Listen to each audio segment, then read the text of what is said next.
आप सबका मजाक उड़ाते हैं। अच्छा जी। लेकिन आपने आज तक कभी किसी न्यूज चैनल का मजाक नहीं उड़ाया। क्या कभी आप उनसे सर सर क्या आप उनसे डरते हैं? सॉरी, क्या आपको उनसे डर लगता है? न्यूज तो सर, न्यूज का कैसे मजाक कोई बना सकता है? न्यूज तो कितनी अच्छी होती हैं।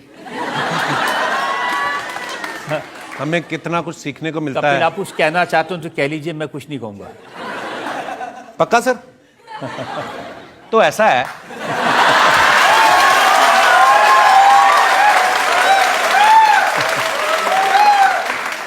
सब न्यूज वाले नहीं, कई कई जो यहां पे नहीं है। आप देखना आजकल ना समय बड़ा फास्ट आ गया है सर, पेस बहुत आ गया है। फॉर एग्जांपल क्रिकेट के 5-5 दिन के मैच होते थे, वनडे आ गए, 2020 आ गए। वो फॉर्मेट जो है न्यूज में भी आया, म्यूजिक में भी आया। गाने भी पहले 6-6, 7-7 मिनट के होते थे, 2-2, 2.5 मिनट के हो गए। न्यूज में भी आया आजकल। आप देखो बहुत सारे न्यूज चैनल हैं, देश तो वही है, खबरें तो वही ले दे के आती जितनी। तो पहले पहले तो जब प्रोग्राम का नाम रख लेते 60 मिनट में 60 खबरें, प्रोग्राम तो बना लेते ऐसा, उसके बाद खबरें तो होती लिमिटेड। तो शुरू कहां से करते हैं? भारत के प्रधानमंत्री मिले अमेरिका के राष्ट्रपति से, उसी खबर के 5 टुकड़े कर देते हैं। बाइडेन ने किया गर्मजोशी से मोदी जी का स्वागत, एक ही खबर है। मोदी जी से मिलकर खुश हुए बाइडेन, फिर वही खबर है। बाइडेन भी खुश हुए मोदी जी से मिलकर, खबर वही है। 60 खबरें बोलनी है ना 1 मिनट में। अब 40 बार तो घुमा फिरा के एक खबर सुना दी, 45वीं खबर तक आते आते खबरें खत्म हो गई। फिर नॉर्मल खबरें शुरू हो जाती हमारे जैसी। राष्ट्रपति से बात शुरू करके 45वीं न्यूज कैसी हो जाती है? मिर्जापुर में औरत ने काटा पति का कान।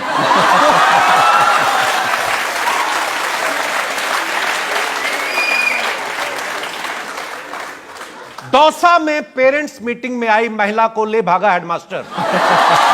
मतलब बलिया में दहेज मांगने वाले ससुर के मुंह पे थूक के भागी दुल्हन। फिर खबरें ऐसी आती हैं।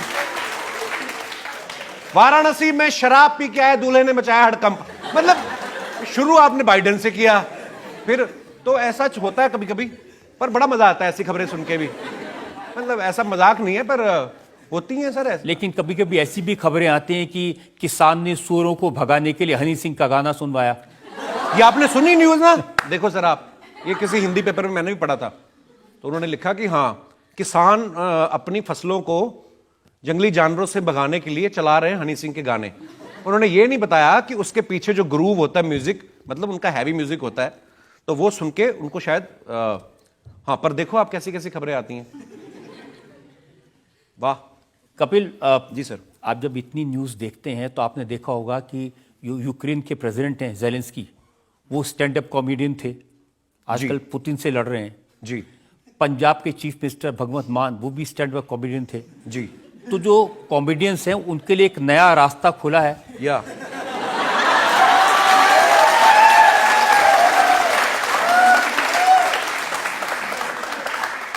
बिल्कुल सर।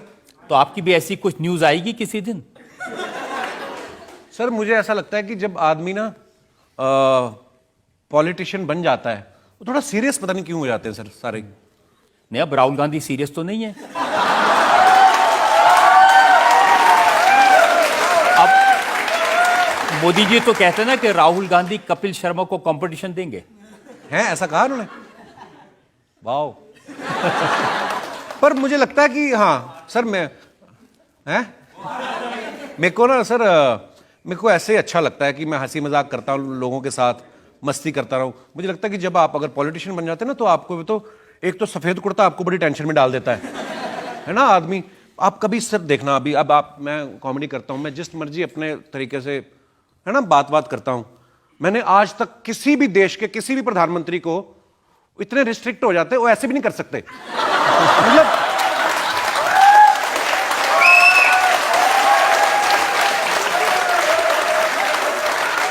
आपने देखा कभी किसी को? मेरी वाली जिंदगी बड़ी इजी है, कुछ भी हुआ तो हाँ सर आई एम ओके या प्रधानमंत्री कभी किसी देश का हो तो वो थोड़ी ना ऐसे कर सकते हैं कि दोस्तों। तो मुझे लगता है कि हम हम जो काम कर रहे हैं शायद वो ठीक है, लोगों के चेहरे पे मुस्कुराहट ला रहे हैं, तो बाकी वक्त का कोई पता नहीं। यानी आप अच्छा काम करें, करते रहिए। एक और सवाल जनता से। मैं ये प्रश्न पूछना चाहती हूँ, आपके शो में बड़े बड़े सेलिब्रिटीज आते हैं, अमिताभ बच्चन जी आए, शाहरुख खान जी, सलमान खान जी, सबने आपको एक सलाह दी पर आपने मानी नहीं। अच्छा जी। सबने आपको सलाह दी कि शादी मत करना कपिल, लेकिन आपने वो सलाह नहीं मानी। अच्छा, खुद वो करके बैठ के मुझे रोक रहे हैं। मैं क्यों मानूं? मैंने की शादी, मुझे बड़ा मजा आया। क्यों ना करें भाई शादी, और अच्छी चीज होती, मैं आपको सही बताऊं, मतलब ये तो खैर हम लोग हंसी मजाक करते हैं, क्योंकि कहीं ना कहीं हमें ये भी लगता है कि यार हमारी बीवी है, हम लोगों का रिलेशन ऐसा होता है कि पता है हंसी मजाक करेंगे, ये कभी गुस्सा नहीं करेगी, तो ये रिलेशन बड़ा ब्यूटीफुल होता है। मेरी लाइफ में तो बड़ा चेंज आया मैम शादी करने के बाद, और लाइफ एक्चुअली बदल गई, बिल्कुल बहुत खूबसूरत हो गई है। तो मैं तो सभी को सलाह दूंगा कि जिन्होंने अभी तक शादी नहीं की वो जरूर करें, और जिनकी हो चुकी वो एक और करें। आई मीन सॉरी, गलती से, पर हाँ करनी चाहिए जरूर। लेकिन कपिल, शादी होने के बाद भी ये फ्लर्ट करने की हिम्मत कहां से आई? यार ऐसी बात थोड़ी, पंजाबी करते हैं फ्लर्ट। अभी चाइना वाले देखो कितनी जनसंख्या, वो पंजाबी हैं। ऐसी बात नहीं है सर, पता नहीं कोई खूबसूरत हीरोइन आती ना, मैं करता नहीं, मेरे से हो जाता है, मतलब, पर वो इतना ही होता है वो कैमरे के सामने ही। वैसे मैं बड़ा शर्मीला हूं। पहली फिल्म भी जब की ना मैंने, तो मेरे से ना, मैं बातों बातों में रोमांस जितना मर्जी करा लो, वो जब उन्होंने बोला ना, अब्बास मस्तान साहब ने, कहते ये तुम्हारी वाइफ है, अब पहले दिन सेट पे आप जाओ, घबराहट होती ना, किसी की बहू बेटी को सीधा आप हक करो, पहले दोस्ती हो तभी आदमी करे, तो मैं घबरा गया था पहली फिल्म में। अब मैं थोड़ा खुल गया हूं ना, मतलब क्योंकि घर पे रियाज हो जाता है ना, प्रैक्टिस हो जाती है। जब आपके घर पे आपकी खुद की बीवी हो तो फिर कैमरा पे आप थोड़ा और अच्छा करते हो। तो मैं, अब आप घर जाना, पता चलेगा। मैंने जाना ही नहीं, मैं कल हैदराबाद जा रहा हूं। की अदालत में अगला। आपकी अदालत में कॉमेडी किंग कपिल शर्मा पर आरोप है कि इनके दो रूप हैं। कपिल, एक तो रूप है जो लोगों को दिखाई दे रहा है, जी सर, जो आपके शोज में दिखाई देता है, हंसने का, हंसाने का। जी सर। एक रूप है जो रात को 10 बजे के बाद दिखाई देता है, डराने का, धमकाने का, गरियाने का। मैं हमेशा कहा मल्टी टैलेंटेड। वो सर होता है कभी कभी, मतलब अब शायद वक्त बहुत बदल गया। पहले पहले होता था, मुझे ना मुझे अच्छा लगता है लोगों को हंसाना, लोगों से बातें करना। कभी कभी गुस्सा भी आ जाता है, आ जाता था ज्यादा, शादी के बाद तो बिल्कुल खत्म हो गया।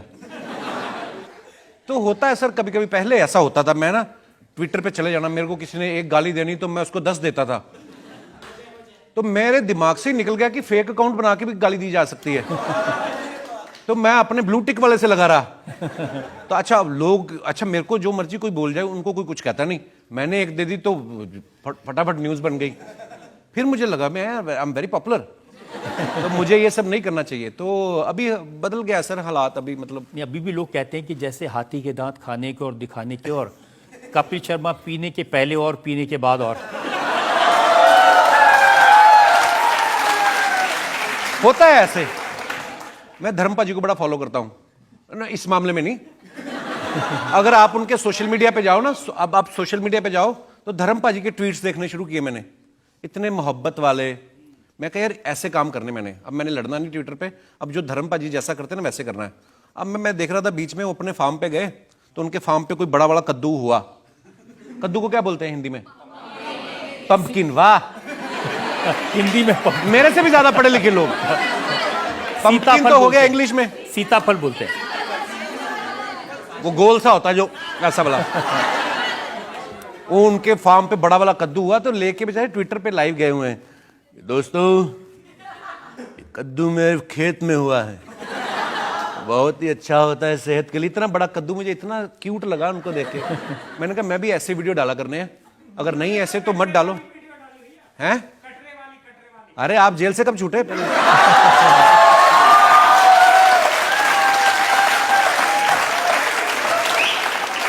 पर मैं, जो मेरे से उम्र में छोटे हैं, मेरे छोटे भाई बहन, मैं आपको एक सलाह दूं, दुनिया में अगर आपको कोई बुरा भला बोलता है तो उसको इग्नोर करें, क्योंकि मोहब्बत करने वाले ज्यादा हैं, वो होते एक दो ही हैं, लेकिन ना हमें आदत है, हम लोग भी मसाला ढूंढते हैं। अगर कहीं लिखा हो ना खबर में कि 4 लोगों ने, है ना, खुशी में मनाई होली, डाले भंगड़े, हम उसको देखते ही नहीं है।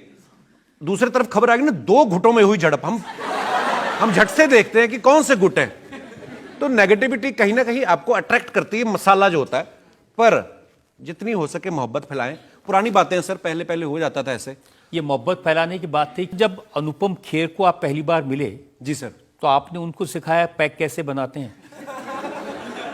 नहीं सर, अनुपम सर से, क्योंकि मैं उनका बड़ा फैन हूं, तो दुबई में हमारा शो था एक, तो हमारे ऑर्गेनाइजर ने बताया कि अनुपम खेर साहब भी यहाँ पे हैं, तो वो आपसे मिलना चाहते, तो मैं गया, तो बड़ी खुशी हुई उनसे मिलके। तो उन्होंने कहा कि आप ड्रिंक लेंगे? मैं कहा जी ये कोई पूछने की बात है। तो उसी मॉल के अंदर ही हम लोग चले गए, तो उन्होंने एक एक ऑर्डर किया, कहते मेरी तरफ से। मैं कहा ठीक है जी। 30 ml आया। तो बोलते हैं अच्छा मैं इस चीज़ को प्रमोट नहीं करता हूँ, बुरी बात होती है, पर हाँ कभी कभार चलता है, ठीक है। तो आया ड्रिंक, तो कितनी देर तक बैठे रहे, तो मेरे को भी लगा मैं पहली बार मिला हूँ, एकदम से नहीं ऐसे पैक करना। तो मैं भी बैठा हूँ, और उन्होंने जिस स्पीड से ख़त्म किया मैंने भी किया। बाद में कहते एक और लेंगे? मैं मन में सोचूं कि ये कोई पूछने वाली बात है। तो उन्होंने एक और मंगाया सर, आधा उन्होंने अपना डाल लिया, आधा मुझे। कहते मैं आपकी वजह से 1.5 ड्रिंक ले रहा हूँ, मैं 1 लेता हूँ। तो मैंने कहा सर मैं आपकी वजह से 1.5 ले रहा हूँ, मैं 6 लेता हूँ। तो कपिल आपको किस किस बात पे पकड़ूं? आपने आधी रात में बच्चन साहब को मैसेज भेज दिया। मैंने, सर मैं उनको बड़ा प्यार करता हूं, पर एक बार मैंने फिल्म बनाई अपनी, जिसकी हम बात कर रहे थे, फिरंगी। तो मेरा उस समय मेंटल कंडीशन ठीक नहीं था, तो थोड़ा डिप्रेशन में चल रहा था।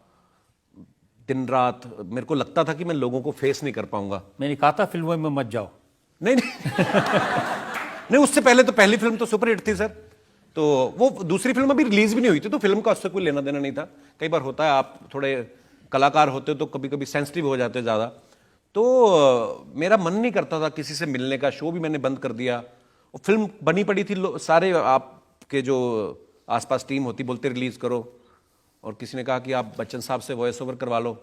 मेरे को फेवर लेना अच्छा नहीं लगता है सर किसी से, पर बच्चन साहब इतने बड़े लेजेंड हैं हमारे, तो पर सो स्वीट ऑफ हिम। मैंने उनको मैसेज किया, मैंने कहा सर मैंने एक पहली बार फिल्म प्रोड्यूस की है, तो आप प्लीज़ एक वॉइस ओवर कर देंगे? सर 5 मिनट के अंदर उनका मैसेज आया कि मैं 8 तारीख को या 9 को फलाने स्टूडियो में अपनी एक फिल्म के लिए डबिंग कर रहा हूँ, आप अपनी टीम भेज दीजिए।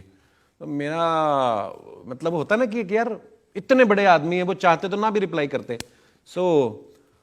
और मेरे में भी हो सकता शायद ना हिम्मत आती, तो मेरे 2 लगे हुए, तो मैं कर दिया मैसेज।